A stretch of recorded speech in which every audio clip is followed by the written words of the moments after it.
So hello from Redwood City and welcome, and appreciate the chance for us to share these minutes here together and some meditation and teaching. One of the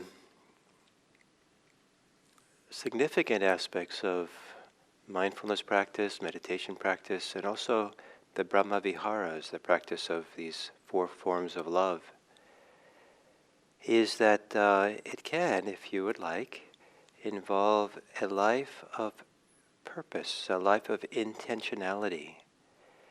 That all these things are something that we can, in a relaxed way, open way, without any attachment, we can be intent on. We can be clearly like, this is where we're established. This is our deepest, maybe, or connected to our deepest intention. That this is worthwhile to kind of organize one's mind, one's heart around this, so that the mind is not chaotic, it's not random what goes through the mind, that the mind is not just jumping around to many different things, but that there's a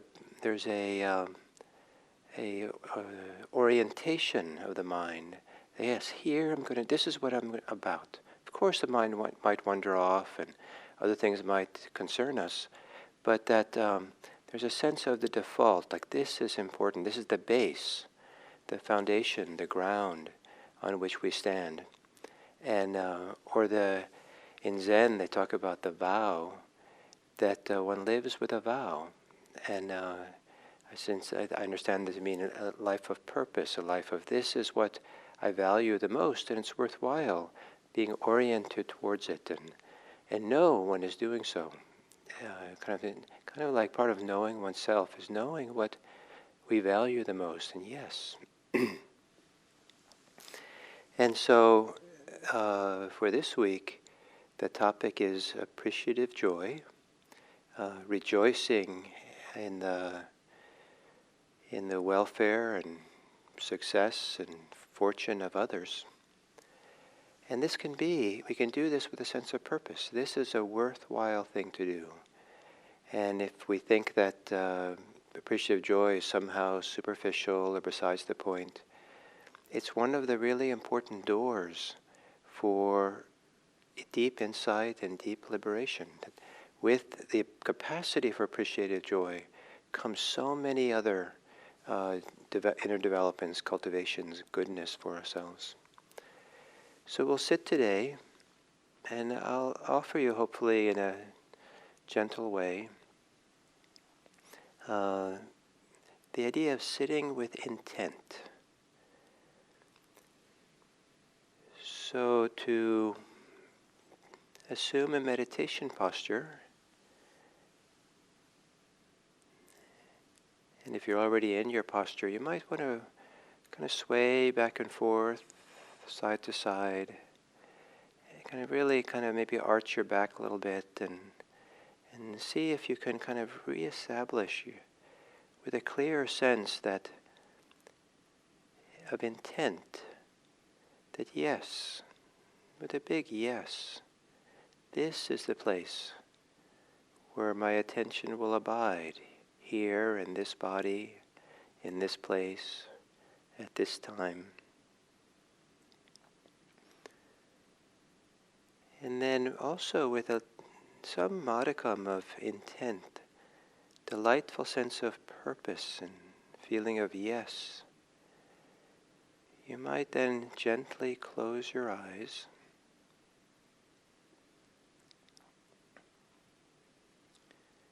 Take a few moments to orient yourself from the inside out to your body.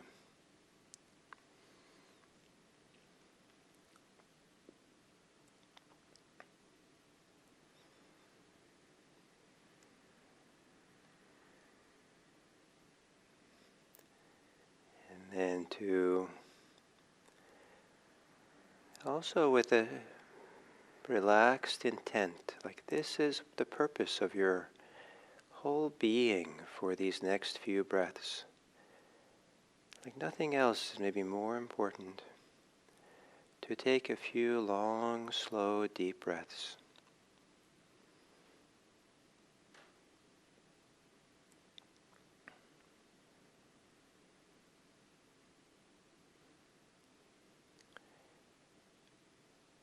Not only breathing in to fill your chest, but if you can also, as you breathe in, to relax your belly, so the belly also expands.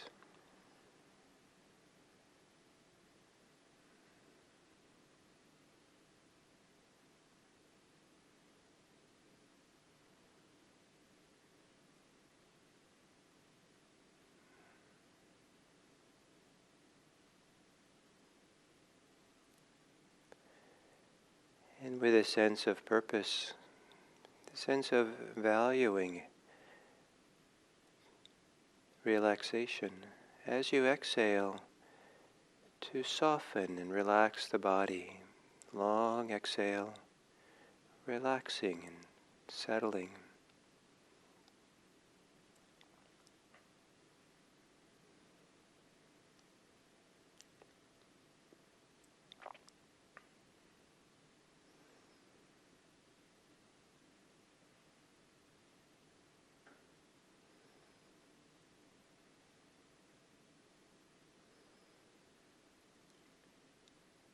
And then letting your breathing return to normal.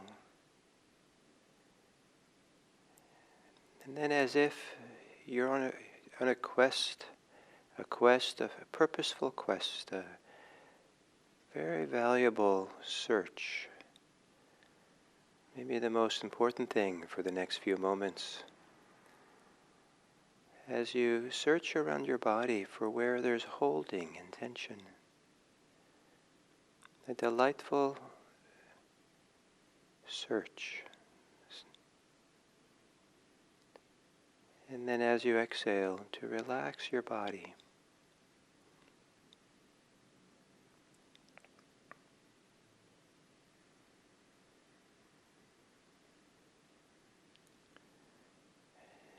When you relax your face, your shoulders, your belly, anything else, see if you can relax, soften the muscles, as if it's the most important thing of the moment, that you give yourself over completely to doing, as opposed to doing it partially and thinking about something else.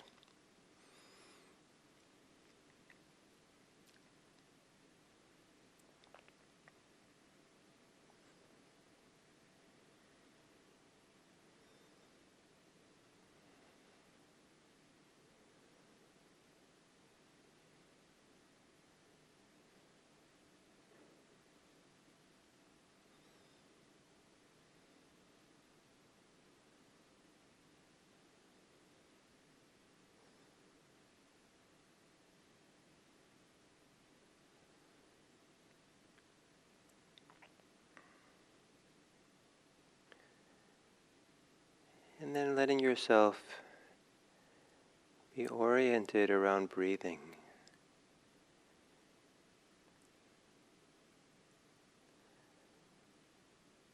Settle yourself into the body's experience of breathing.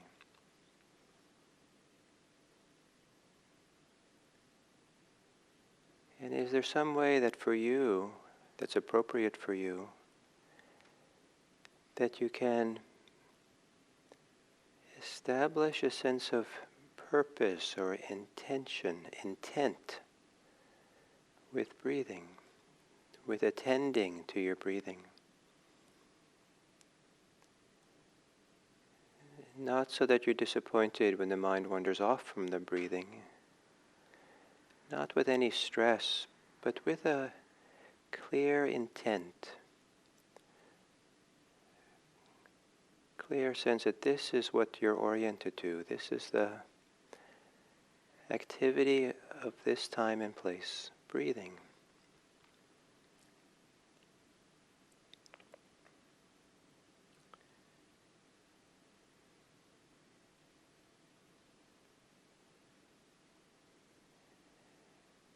As you exhale, to remember to relax your thoughts. Because when we're intent, chances are the tension from that comes from how we think about it.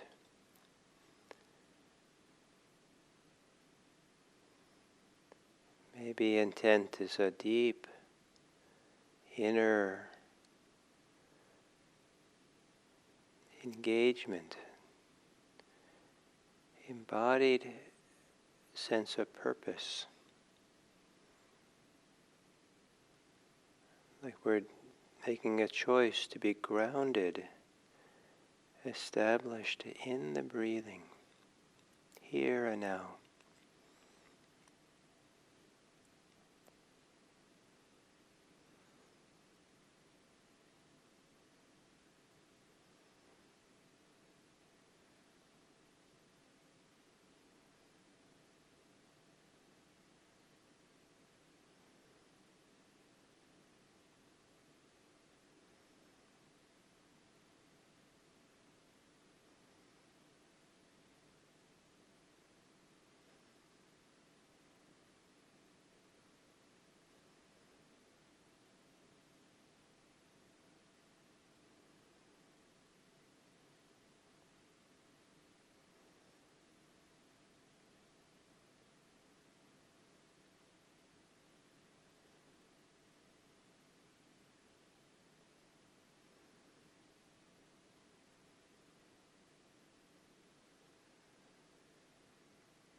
Perhaps lovingly, gently choose to be with your breathing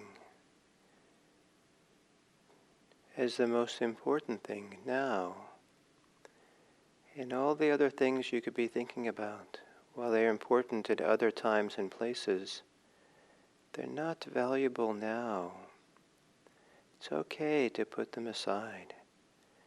To be intent on breathing is to choose to have breathing as the valued location for awareness.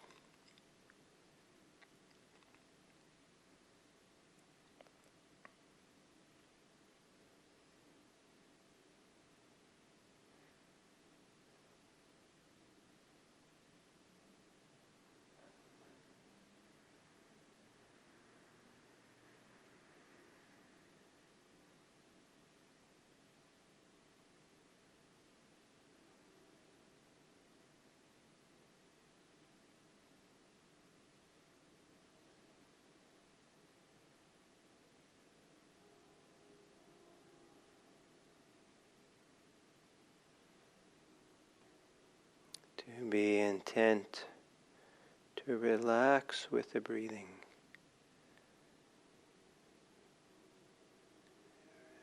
Relaxed attention, but one which is committed in a soft way.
Of course, the mind wanders off in thought.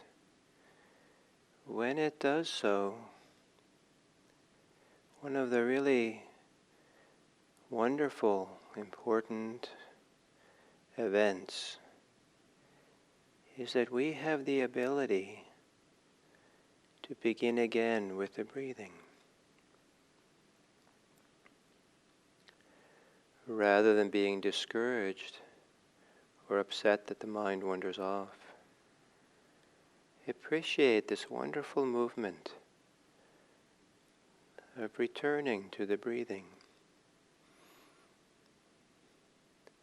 Perhaps feeling fortunate that you can do this very important thing, starting again with the breathing. Almost as if this is key, this is where what massages the mind, softens the mind.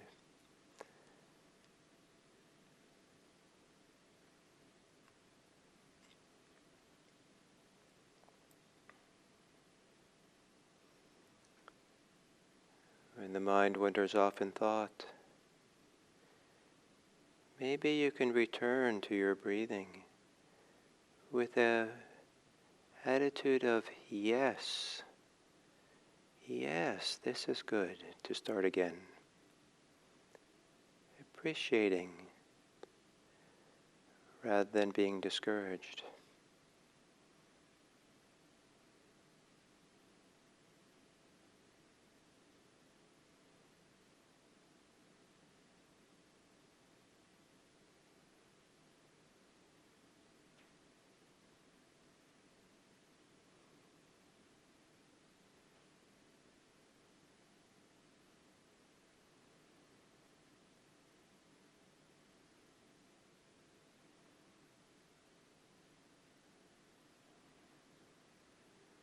And if your mind does not wander off in thought, you can appreciate that, a big yes. Ah, yes, this is good. Being careful that that yes, this is good, is not a thought that takes you away, but rather settles you more deeply.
Sitting here with appreciation for what can be appreciated here as you're meditating.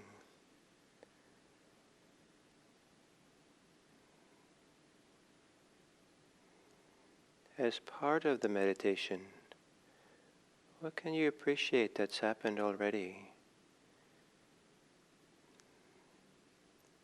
Maybe simply the opportunity to meditate, or maybe a little bit more calm or subtleness.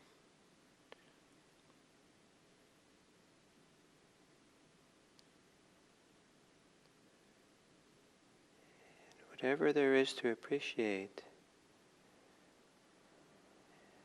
as part of recognizing that, maybe it's almost as if you can say it to yourself, a wonderful yes. Ah, yes.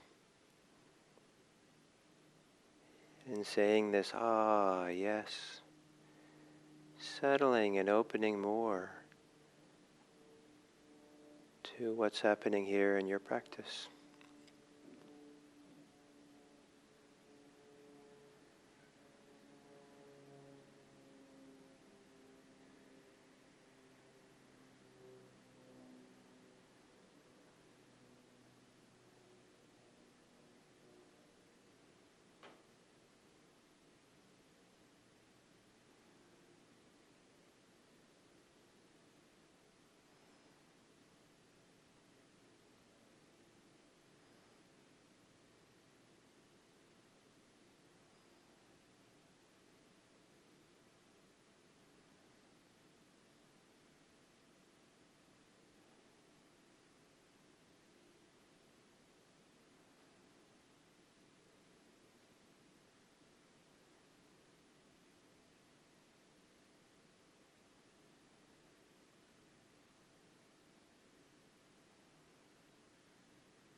A life of intent or purpose doesn't have to be grim, grim or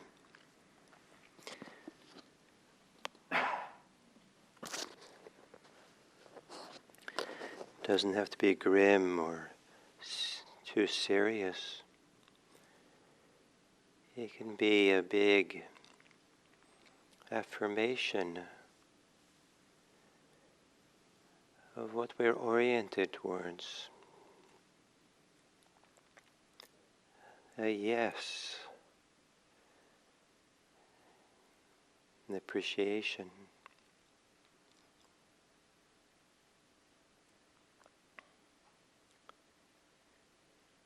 And then as we come to the end of the sitting,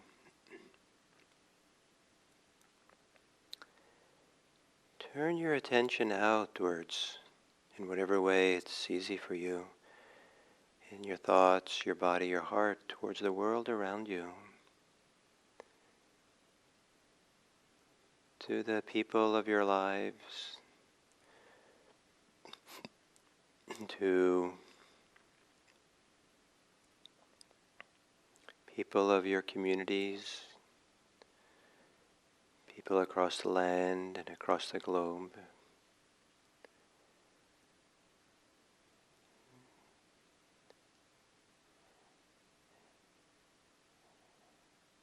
And have an intent to appreciate what it is to appreciate. Appreciate that there is goodness and generosity, love and kindness, friendliness.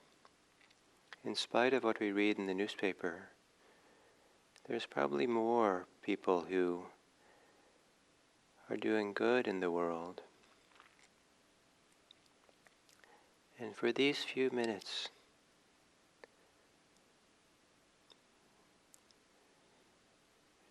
to relax with a big yes, appreciation.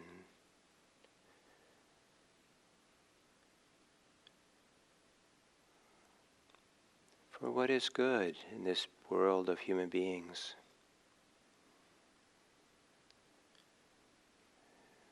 Because if we don't appreciate and affirm the goodness of humanity,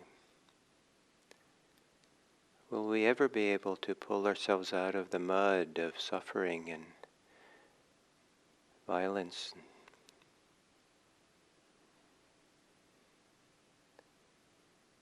And with your heart open and relaxed, maybe with a sense of delightful purpose for another minute, to just say kind of yes, that there is goodness in this world, an appreciative joy for that. There is a time and a place for appreciative joy, and for the next minute, this is the time for it.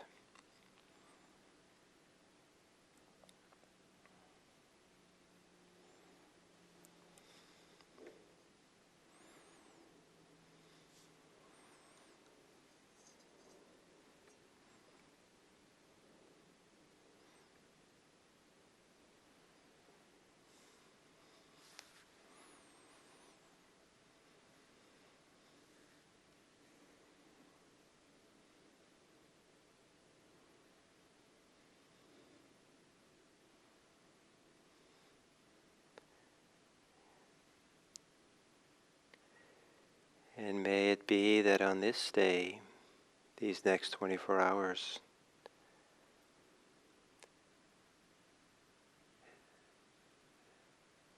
that we bring the benefits from this meditation practice out into the world of the people we'll encounter or communicate with or think about. For this day, to have a sense of purpose and intent to appreciate what is to be appreciated. To appreciate with a joyful yes in your heart. Yes. And may it be that your appreciation of others brings out the best in them, celebrates the best in them, supports the best in others, so they too can feel joy and happiness, their success, their good fortune, their goodness. May all beings be appreciated.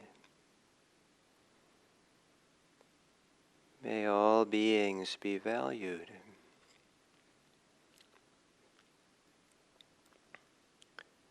May all beings be seen for all of what they are, including their capacity for goodness.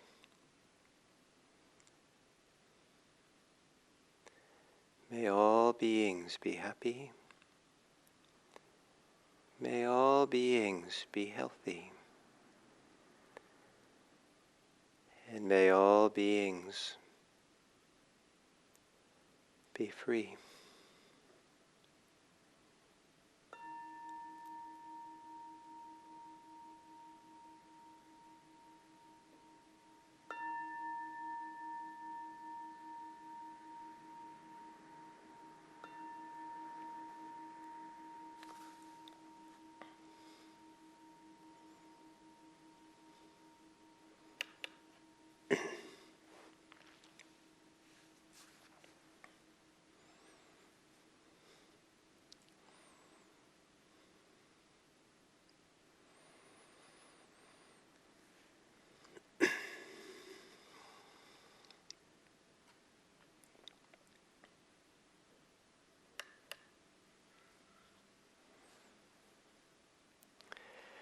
So, this is the third talk then on appreciative joy, Mudita.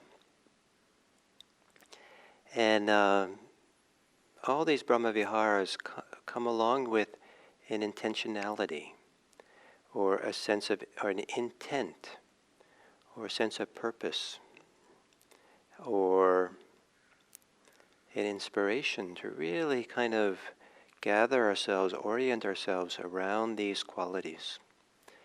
And rather than just appreciating them when they happen to appear, to make them a practice, make them an orientation for our lives. It's possible to choose them individually and spend like a week, like we are now, with any one of them. It's also possible that the primary intent, purpose, is the one of keeping the heart open, or to say it a different way, to really stay present, attentive, aware, to receive and let register fully the experience of our life, as if in our present moment, as we go through our lives now, this is the most important time, this is the most important thing, regardless of what it is, because this is the only time in which you'll be conscious for this moment. Your lived experience is so valuable. And rather than judging the present moment by, the thing you're doing, or the thing you're involved in, or what you're not doing, and there's more important things someplace else, and you just want to get to the place and time that something wonderful is going to be. It's such shortchanging ourselves, because another whole half, at least, of what's going on is that we're conscious and aware and present and alive in this moment. And there is a way of appreciating that, and so really being present for everything and being an open heart towards everything is also a way of being present and open to ourselves and to the preciousness of this lived moment here. So with that intent, the intent to live with an open heart, then as we go through the day, different ones of these Brahmaviharas might get awakened or evoked. So when we just feel friendliness towards people and want their welfare, and then it's metta, loving kindness. When the people are suffering, and that open heart, we feel for their suffering, we care for them and want the suffering to end. They have our sympathy. And when things are going well, then we have mudita. We celebrate with them, we rejoice, we're happy for them and share in their happiness. And in a sense, their good fortune is giving us a chance, it's a gift to us to feel the big yes and joy and happiness. And our happiness and our joy in their success, their good fortune, is a kind of gift to them. It's a mutual giving of joy. And what a great world it would be if we had this mutual circle of joy and delight that we give for each other. So, mudita, so it also comes with a sense of intent, a sense of purpose. Now, classically, in doing mudita practice, there's the intention is captured in a phrase, and my favorite one is from a text that's from about 1,500 years ago, called the Path of Freedom, not the Path of Purification. And a little footnote here that when I was young, I wanted to be an archaeologist and dig in the ground to old ruins and find things that long ago. And that's nice. But now I read these texts, Buddhist texts, that they were written, they're composed, 1,500 years ago, 2,000 years ago, 2,500 years ago. And some of those are written at times when I was going to explore those civilizations in my archaeology. And but now I don't find the stones and ruins and material objects from that time, those times, but rather you find these beautiful expressions of inner development and cultivation.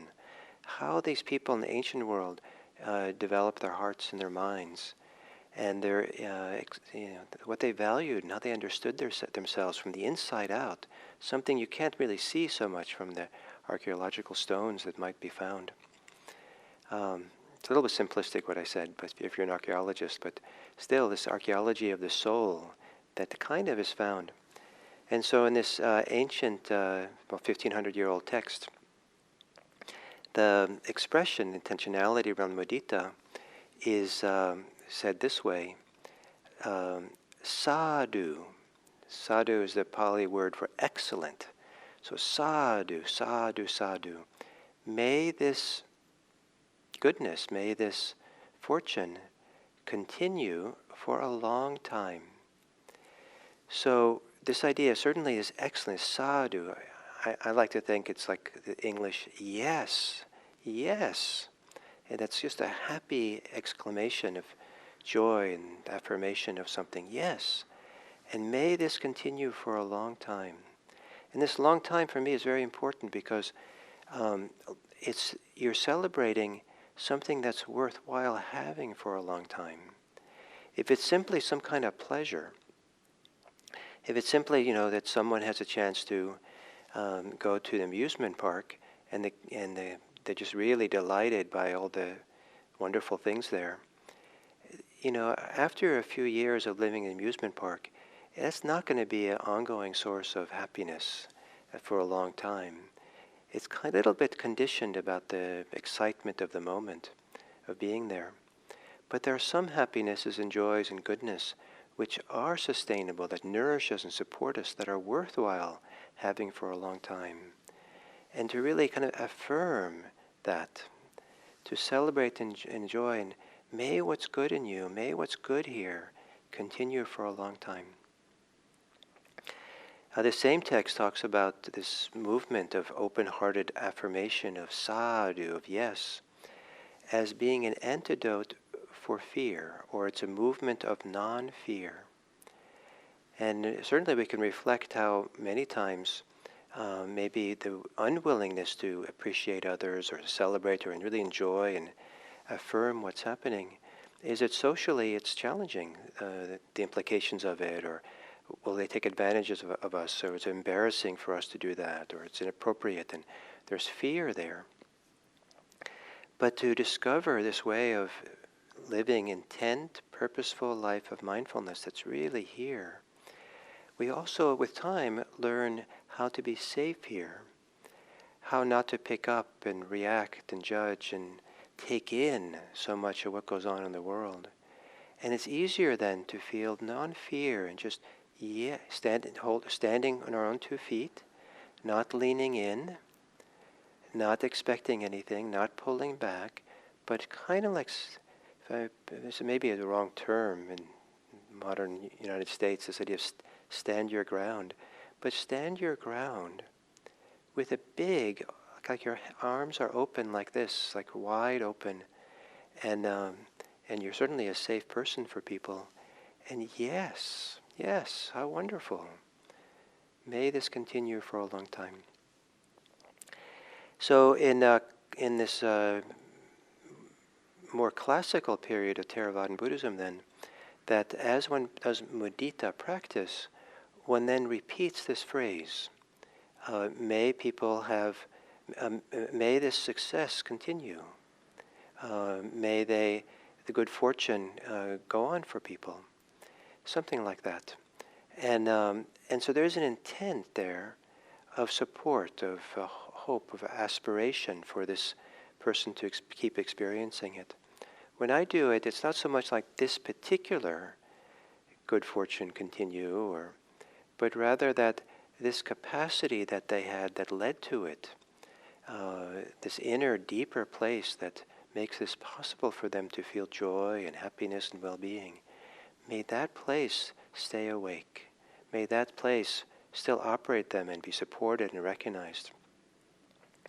And so part of mudita practice is having this intent, this intention, this motivation, intent for something, or maybe an aspiration or this wish for this goodness, for this good fortune to continue, the happiness of others to continue. But that also makes appreciative joy a little bit more complicated. It's wonderful to do this, but it also is a little more complicated. It's more cognitive. Something a little bit more has to wake up in the mind to have that wish. In the teachings of the Buddha, he talks about the practice of mudita without any reference to establishing a clear intention or aspiration or wish that could be encapsulated in a phrase. But rather, it just feeling joy, rejoicing in the good fortune of others. So you don't have to even be in the person's presence. They don't have to know that you're wishing that to continue. But it's simpler. It comes from a simpler place inside. It's just that we're open and available to, and ready to say yes and to, yes, this is wonderful. How nice. This is good. We don't even say those words, but there's a resonance. There's a way in which our heart, our inner life, in being open and present and not preoccupied in our thoughts, that we can experience. We kind of are affected in a nice way by the good things we see in the world, the good things people are doing, their success that they have, the happiness they have. And it just, there's a feeling of abundance then that happens. Oh yes, this is great. And this kind of movement of feeling joy in things that are around us that are joy producing requires the mind to not be crowded. A crowded mind cannot feel much love, cannot feel much joy and delight in the world around us. And so as part of the function of meditation and mindfulness is to not crowd the mind with thoughts, ideas, reactions, judgments, commentary, which are more often than not about the present moment. And but learn to quiet that enough so it's not so crowded or not so fast, one thought after the other, like we're just jumping around from one to the next. Also, it requires the mind is not so scattered or random or purposeless, like we're just giving over to our mind to just jump around and do whatever it wants, and it's like kids who have free reign of, the house because the parents are gone. So so to cultivate a life of purpose and intent in Buddhism is to begin cutting through or stabilizing the crowded mind, the scattered mind, the agitated mind, so that some of the really most wonderful parts of who we are has a chance, has room to be there for us. And one of the wonderful parts of our lives is appreciative joy, our capacity to say sadhu, sadhu, sadhu, yes. Yes, this is wonderful. Yes, I rejoice in this. Yes, may this good fortune continue for you for a long time. So a life of intent. And for this day, next 24 hours, you might see if you can have a little bit more sense of intent or sense of purpose or heightened value in living the day with mudita, with appreciative joy, ready to rejoice and notice what's worth appreciating what can be appreciated. And to remind you, you might tie a string around your finger or put a sticky note on some place where you see all the time and write just, rejoice or appreciative joy, and have conversations with people about this. May you spend a day with appreciation, even in the midst of whatever challenges you have. Not instead of. So thank you, and I wish you well.